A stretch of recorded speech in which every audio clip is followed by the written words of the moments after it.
March 2009. The air around the abandoned Whitaker farm felt wrong, heavy, still, as if the land itself had been holding its breath for decades. Construction lights cut through the early morning fog outside Lincoln County, Kansas, about 12 miles south of the town of Redfield. The beams swept across cracked concrete and rusted steel, illuminating the base of an old World War II-era grain silo scheduled for demolition. It was supposed to be routine. Tear it down, clear the land, move on. Then a voice came over the radio. "Central, we've got something down here. This isn't debris." The supervisor's tone dropped, stripped of all casual certainty. Beneath the silo's concrete footing, buried where no one expected anything at all, were human remains. A skeleton. And next to it, half fused into the soil, a small glass vial with a faded label, and a scrap of fabric so decayed it nearly disintegrated when touched. The vial still bore its name, Hydraline. The same brand of eye drops 47-year-old schoolteacher Eleanor Whitaker was known to carry everywhere she went, the day she vanished. For 67 years, Eleanor Whitaker's disappearance had haunted Redfield, like a question no one wanted to ask out loud. A woman who rode her bicycle home from church on a warm Sunday evening in 1942 and never arrived. A house left glowing through the night, a cup of tea untouched on the table, and then nothing. No witnesses, no body, no answers. Until now. Before we continue, take a moment to like and subscribe. These stories survive because you helped keep them alive, and the truth deserves to be heard. What was uncovered beneath that silo wasn't just the end of a missing persons case, it was the beginning of a reckoning. Because when investigators finally put a name to the person responsible, it wasn't a drifter, it wasn't a stranger passing through town. It was someone Eleanor trusted, someone who stood beside her every day, someone who lived quietly among the community for more than half a century, with a secret buried just feet from where she once stood. This is not just a solved case, it's a story of patience, of evidence that waited, of a woman's voice was stolen, then returned by time itself. And it all began in the summer of 1942. Kansas that year was wide and golden, the land stretching endlessly beneath a bleached white sky. The war had taken most of the young men overseas, leaving towns like Redfield quiet, practical, and inward-looking. Life moved slowly here, predictably. Eleanor Whitaker lived on the outskirts of town, in a small farmhouse surrounded by cornfields and dust roads. At 29, she was already a widow. Her husband, a rail engineer, had died in Europe the previous year. Since then, Eleanor kept to herself. She taught at the local elementary school. She went to church every Sunday. She rode her bicycle into town once a week for groceries. People described her as gentle, soft-spoken, the kind of woman who noticed details others overlooked. On July 19, 1942, Eleanor attended evening service at First Methodist Church. It ended just before 8.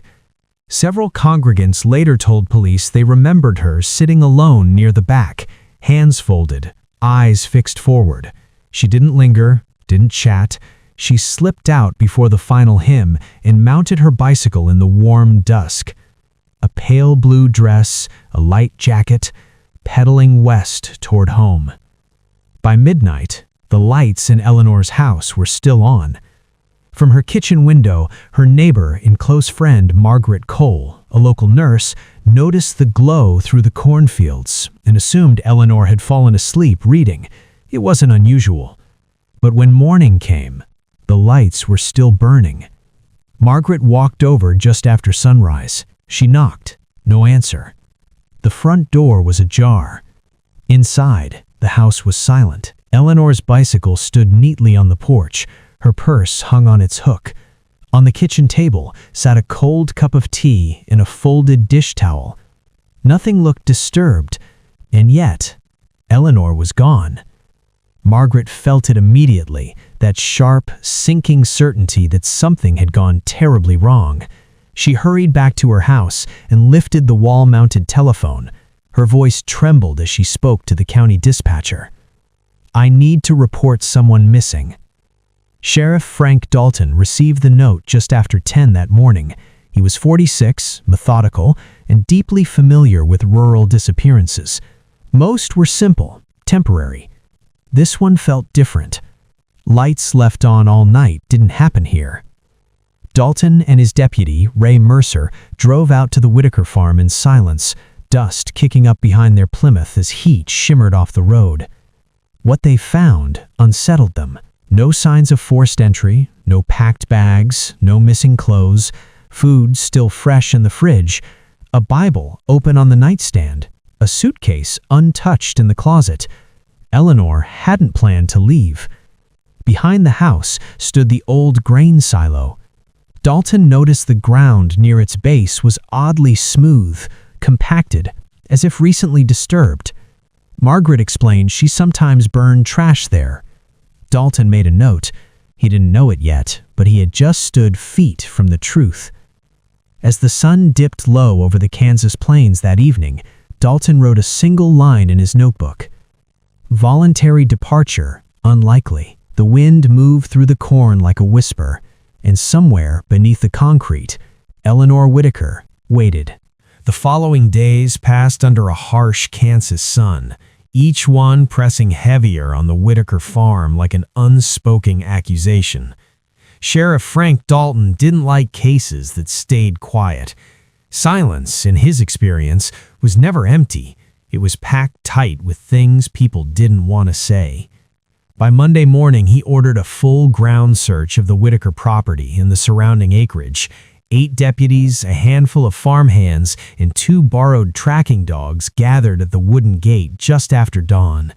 The wind cut across the fields, dry and persistent, bending the corn into slow, restless waves. Dalton spread a paper map across the hood of his car and assigned sectors. Deputy Ray Mercer took the eastern fields toward the railroad tracks.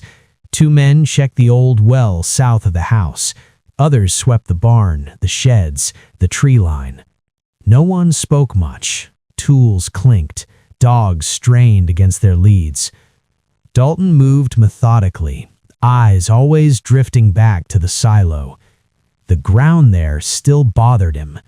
Behind the silo, the dirt looked wrong, too level, too hard. He knelt, pressed the soil with his knuckle. It didn't give the way dry Kansas earth usually did. Mixed into the dust were faint flecks of ash.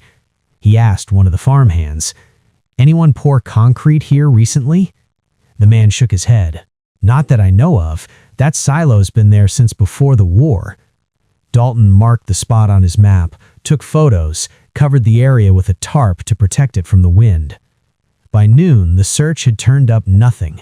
No tracks leading away, no clothing, no blood. Just endless fields and the quiet hum of insects. Then, near the north fence line, Deputy Mercer called out. Dalton walked over.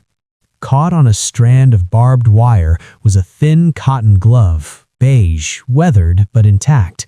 On the cuff, faint green embroidery spelled 2 letters, E.W.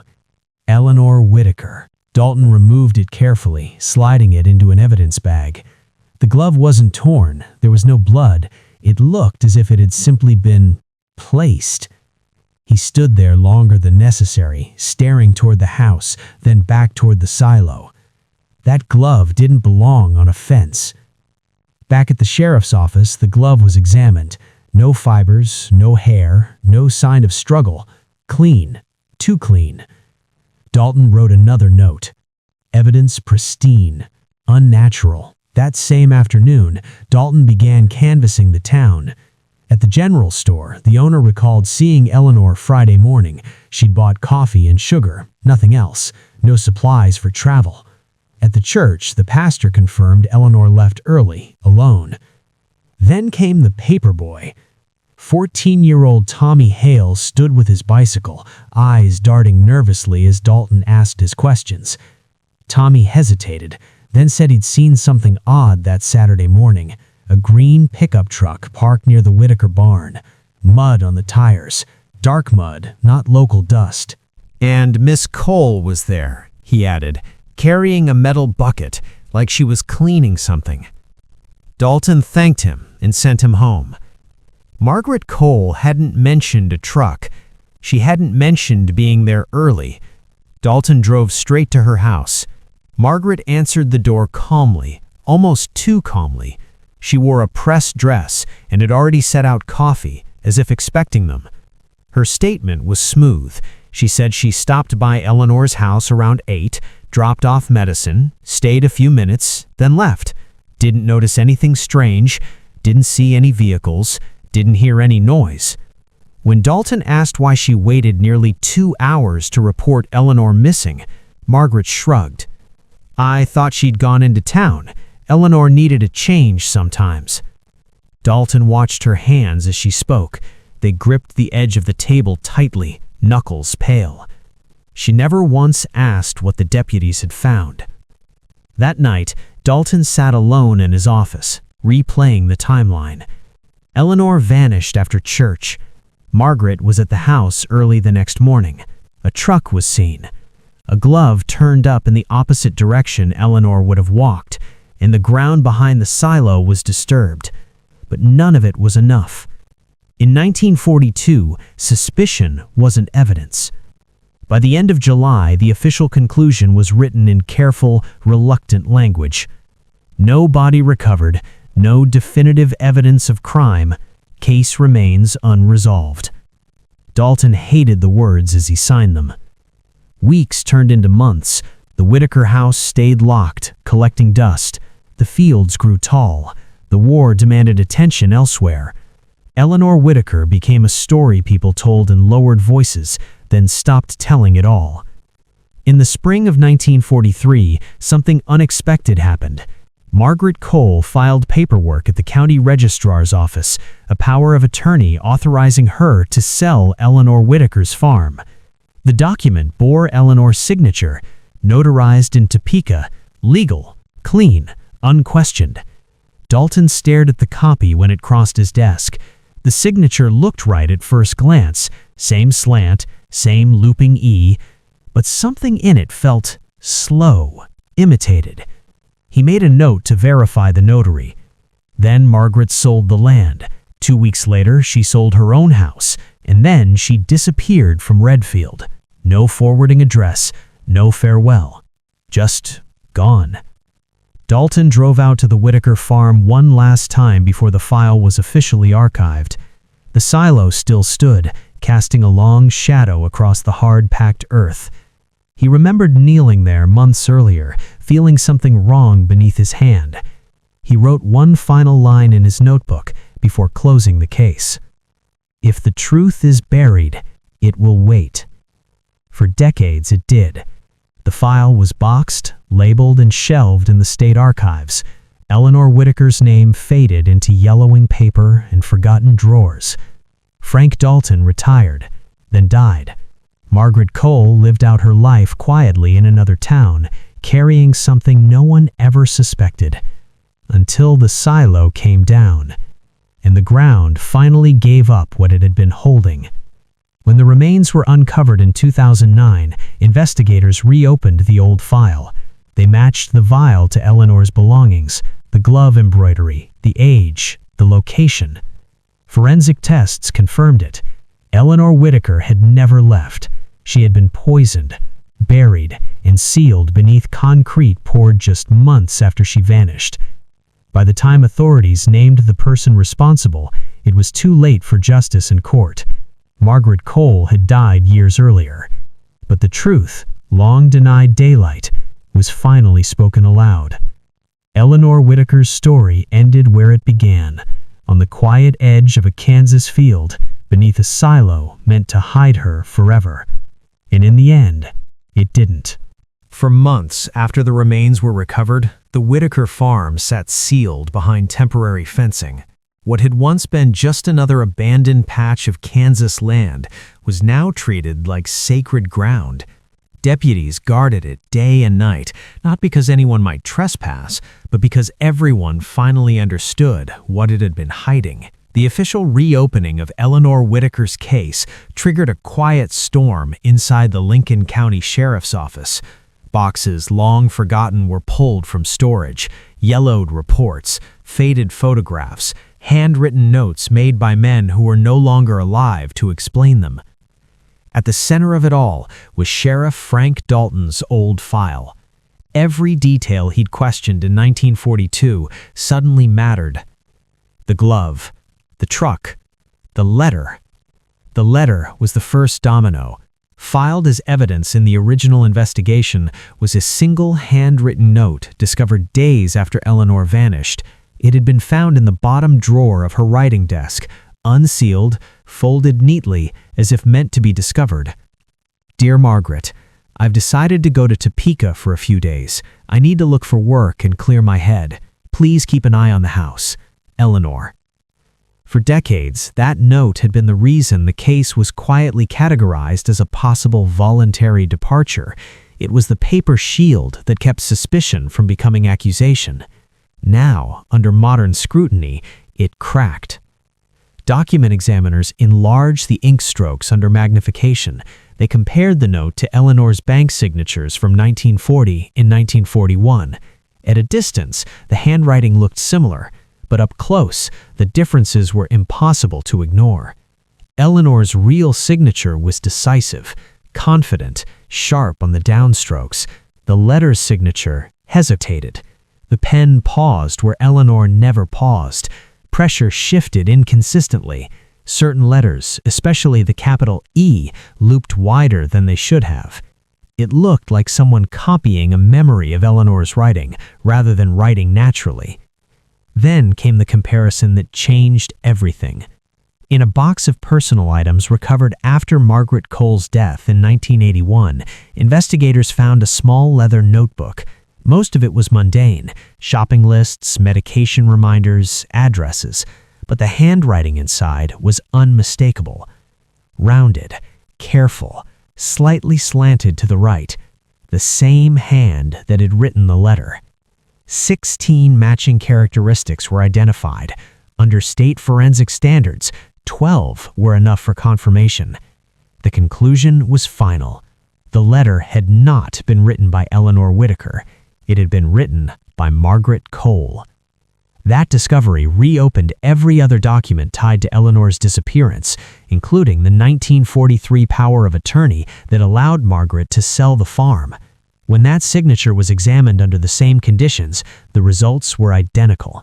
Same ink composition, same stroke rhythm, same hesitations. Margaret had forged Eleanor's name twice, once to mislead police and once to profit from the silence she created. The case no longer felt cold. It felt deliberate. Forensic toxicologists focused next on the glass vial found beside Eleanor's remains.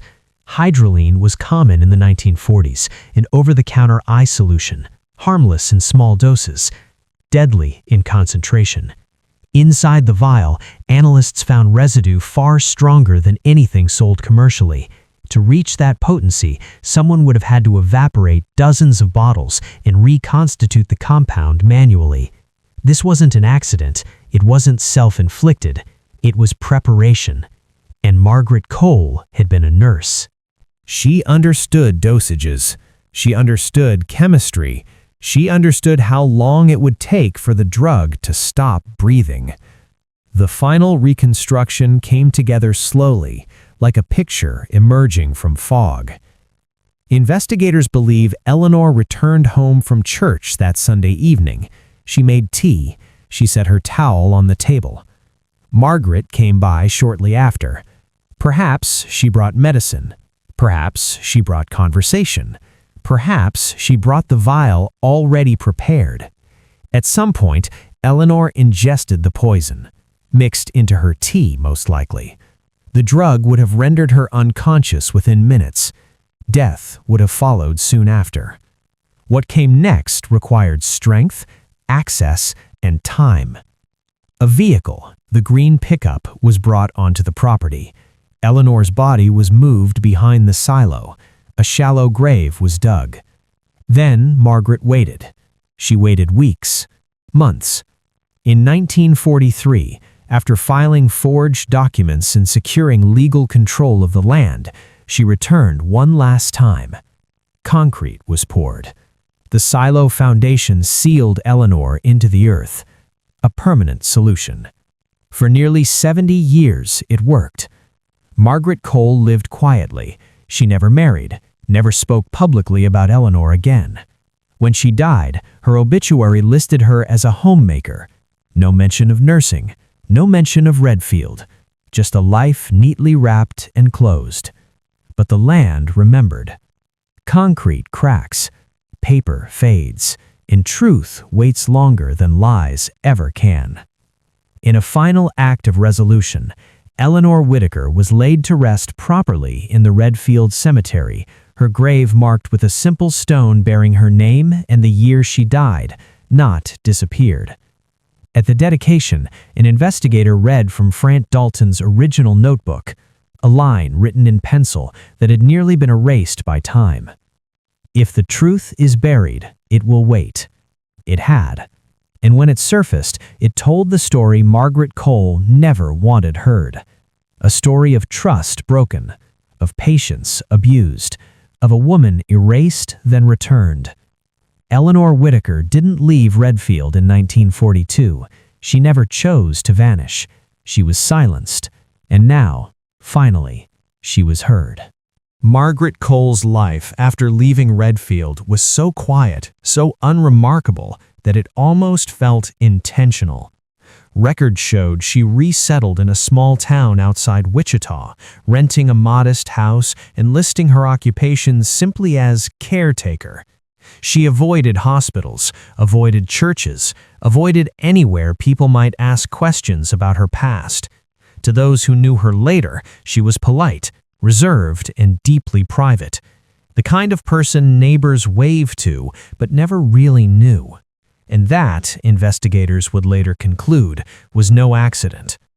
When the case was reopened, behavioral analysts were asked to review Margaret's history, not to prosecute her, but to understand her. What they found was chilling in its restraint. Margaret and Eleanor had been close. They shared meals, shared chores, shared grief after Eleanor's husband died. Margaret became Eleanor's anchor to the world, the person she relied on most, and that reliance may have been exactly what sealed her fate. Psychologists reviewing the case noted that Margaret exhibited signs of what's known as protective dominance, a pattern where one individual begins to see another's dependence as ownership. Eleanor's independence, her quiet plans to look for work in the city, her growing distance after months of mourning may have felt like abandonment. Not rage, not jealousy in the dramatic sense. Control. Margaret didn't act impulsively, she acted methodically. Poison instead of violence, forged letters instead of confrontation, concrete instead of confession. Everything about the crime suggested someone who believed she was solving a problem, not committing one. In Redfield, the revelation hit like a delayed earthquake. Older residents gathered in diners and on porches, piecing together memories they hadn't thought about in decades. Someone remembered Margaret's truck being seen near the Whitaker farm. Someone else remembered how quickly she left town after selling the land. One woman recalled Margaret insisting years earlier that the old silo should never be torn down. At the time, it seemed like nostalgia. Now, it sounded like fear.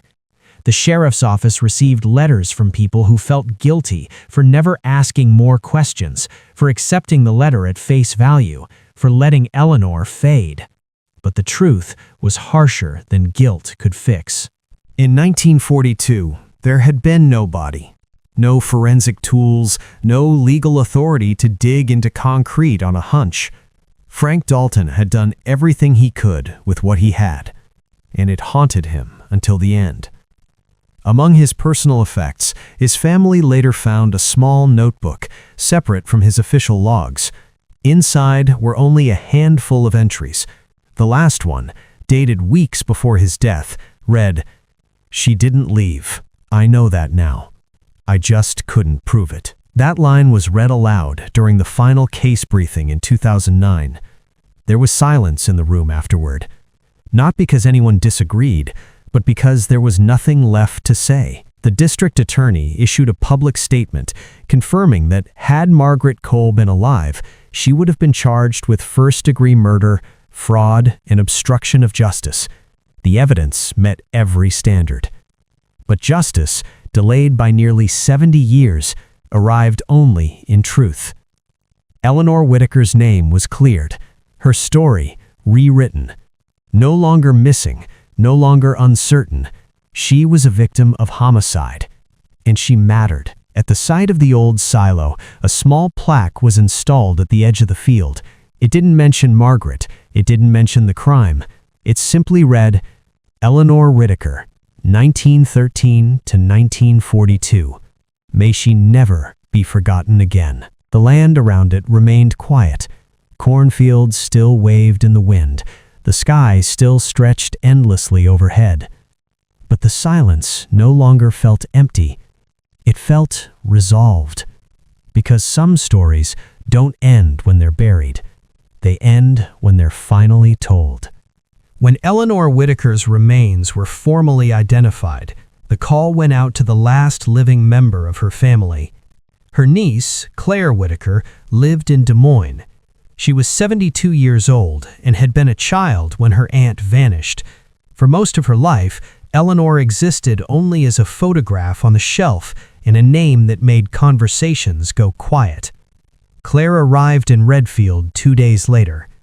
She stood at the edge of the cemetery while investigators explained what they had found: the poison, the concrete, the letter that hadn't been written by Eleanor's hand. She listened without interrupting, hands folded tightly in front of her, eyes fixed on the ground. When they finished, she said only one thing. She didn't run away. I knew she wouldn't. For Claire, the truth didn't bring shock, it brought release. For decades, the family had lived with uncertainty, never knowing whether Eleanor had chosen to leave or whether something worse had happened. That ambiguity had been its own kind of cruelty. Now there was grief, yes, but also clarity. At Eleanor's reburial, Claire placed the same small photograph from her living room into the casket. Eleanor stood in front of the Whitaker farmhouse, hands clasped, smiling softly at the camera. She trusted people, Claire whispered. That was her mistake. The town of Redfield struggled with the revelation in a different way. Margaret Cole had never been a villain in local memory. She was the nurse, the neighbor, the woman who helped when someone was sick or grieving. Learning what she had done forced people to confront an uncomfortable truth, that evil doesn't always arrive loud or obvious. Sometimes it pours tea. Local papers ran the story for weeks: the silo, the poison, the forged letters. Every detail reignited conversations that had been dormant for generations. Teachers discussed it in classrooms as a lesson in critical thinking. Pastors referenced it in sermons about truth and accountability. And quietly, privately, people asked themselves the same question: how close had they been? One former neighbor admitted to investigators that Margaret had once told her some things are better left buried. At the time, it sounded philosophical. Now, it felt like a confession. The case also changed how cold files were treated in the county. Old records were digitized, handwritten notes preserved. Investigators were encouraged to document instincts as carefully as facts because Frank Dalton's instincts were right all along. In the sheriff's office, his name was added to the case summary, credited posthumously for identifying the burial site decades before it was uncovered. On the final page of the reopened file, beneath the official conclusion, someone typed a single line: original investigators' suspicions confirmed. It wasn't justice in the traditional sense, but it was vindication. As for Margaret Cole, there would be no trial, no courtroom reckoning, but her name was no longer shielded by time. It now appeared in the same public record as Eleanor's, as the woman responsible for ending her life. And that mattered, because history remembers what's written down. Years later, when the Whitaker farm was sold again, the new owners chose not to rebuild near the old silo site. They left it open, grass instead of concrete, space instead of silence. Children sometimes played nearby, unaware of what had once been hidden beneath their feet. And that was the point. Eleanor Whitaker's story was no longer buried. It had become part of the land, part of the town's memory, a reminder passed quietly from one generation to the next that the truth can wait, but it cannot be erased. And in the end, it always comes back to the light. In the months that followed the official closure of Eleanor Whitaker's case, its impact rippled far beyond cold case units across Kansas took notice. So did archivists, forensic labs, and small-town sheriff's departments who quietly understood the same uncomfortable truth. Eleanor's case wasn't unique, it was just the one that finally surfaced. Training seminars began referencing it, not as a failure, but as a lesson. Investigators studied Frank Dalton's notes, especially the lines written in pencil rather than ink, his instincts, his unease, his refusal to fully accept the convenient explanation. It changed how old cases were read. From that point forward, marginal notes mattered, gut feelings mattered, because sometimes the difference between a closed case and a solved one was simply time catching up to evidence. The state archives began a slow review of unresolved missing person files from the 1930s through the 1950s. Dozens were flagged for re-examination. Not all would be solved, but Eleanor's story proved that silence didn't always mean absence. Sometimes it meant concealment. For Claire Whitaker, the legacy was deeply personal. She returned to Redfield one last time the following spring, standing alone near the open field where the silo had once stood. The wind moved through the grass, soft and steady, no longer carrying the weight it once had. She later wrote a letter to the sheriff's office, thanking them, not just for finding Eleanor, but for believing she had mattered enough to look. That letter was placed in the case file, right beside Dalton's final note. In the town library, a small local history display included Eleanor's photograph, not sensationalized, not dramatized, just her name, her dates, and a simple description. Teacher, neighbor, victim of a crime concealed for nearly 7 decades. People stopped in front of it longer than they expected to, because Eleanor Whitaker could have been anyone. The case also reignited conversations about trust, how communities rely on familiarity, how danger can wear a friendly face, and how deeply people want to believe the best of those closest to them. Margaret Cole hadn't been invisible. She had been trusted, and that trust had given her time. Time to plan, time to conceal, time to walk away. It took longer, much longer, for the truth to undo that. But it did. On the anniversary of the discovery, a small gathering was held at the cemetery. No speeches, no cameras, just a few residents, Claire Whitaker, and a deputy who placed fresh flowers at Eleanor's grave. As they stood there, the deputy said something quietly, almost to himself. She waited a long time to be heard. Claire nodded. But she was patient, she replied. Longer than any of us.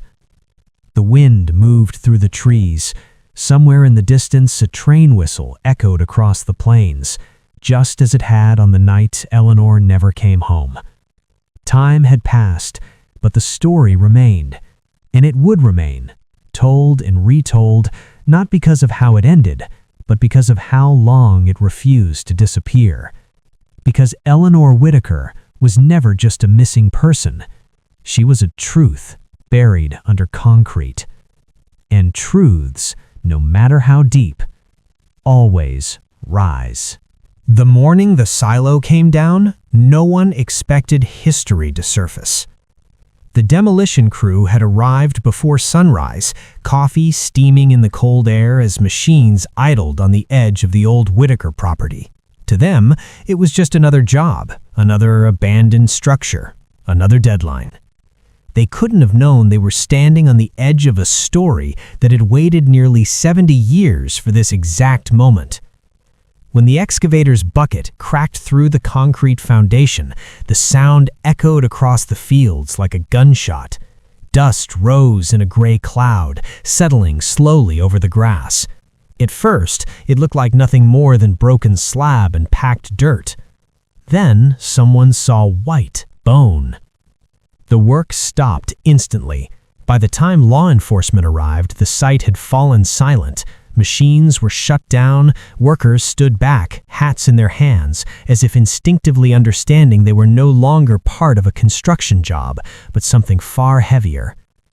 That was where this story began, and now, standing at the same spot months later, investigators closed the final page.